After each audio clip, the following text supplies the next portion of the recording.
In the dead of night, beneath the blood-red glow of a full moon, something ancient stirs. Forgotten by time, hidden in shadows, a curse as old as the earth itself begins to wake. They say the blood moon is a harbinger, a signal that the cursed ones are hungry again. In the heart of the city, as the world sleeps, one woman remains awake. Emily, a journalist obsessed with the strange, the unexplained, has stumbled upon something far darker than any story she's chased before. A series of mysterious deaths. Victims drained of blood, their bodies cold and pale as death itself. The patterns are undeniable, the signs unmistakable. 2 puncture marks on the neck, no struggle, no trace of blood.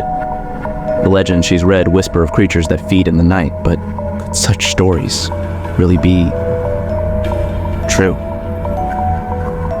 Her phone buzzes. A message from an old friend. Detective Hart, working late on the case she's been investigating. Another body has been found. The same marks, the same eerie absence of life. She races through the empty streets, her mind racing faster. Could it really be true?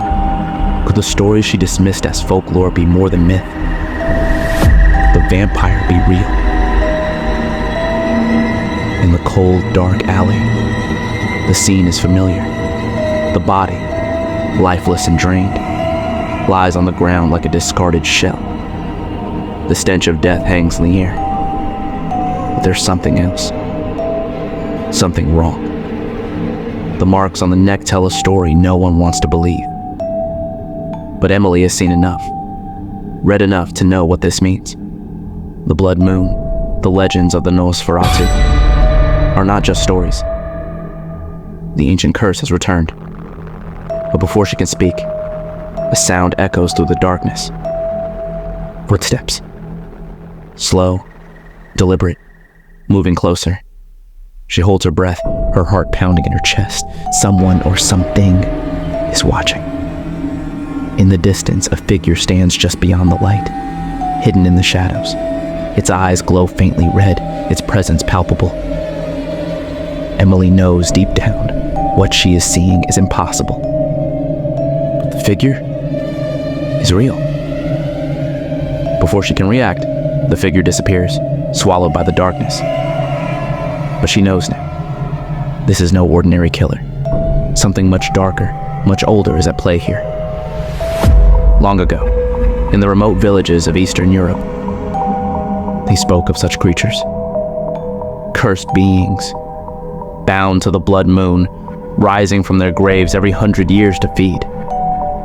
The Nosferatu.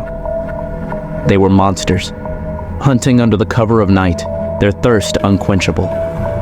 The villagers would hide, nailing their doors shut, praying the creature would not come for them. But their prayers rarely worked. When the blood moon rose, nothing could stop the hunger of the vampire. Now, centuries later, the same evil has found its way here. Emily pores over ancient texts, comparing old accounts with the present.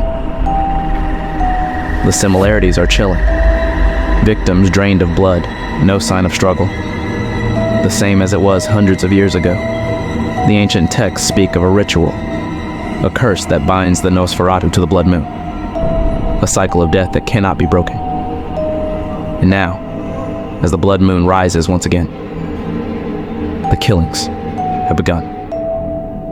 But as Emily uncovers the truth, the creature watches. It has been waiting, watching.